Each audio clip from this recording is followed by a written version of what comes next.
How to make board on Pinterest. Hello everyone, welcome to this channel. I'm here to help you out today, so without any delay, let's get started.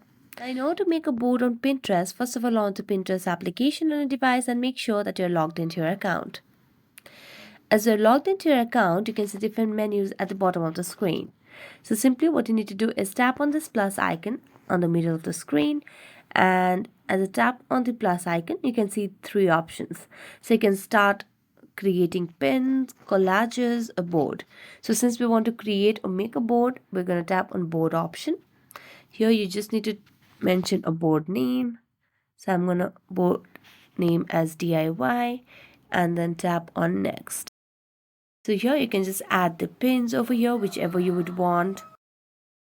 As you do that, you can just tap on done if you're done, and then you can just go to your profile, tap on the boards, and here you can see all the pins that you have saved or pinned on this particular board.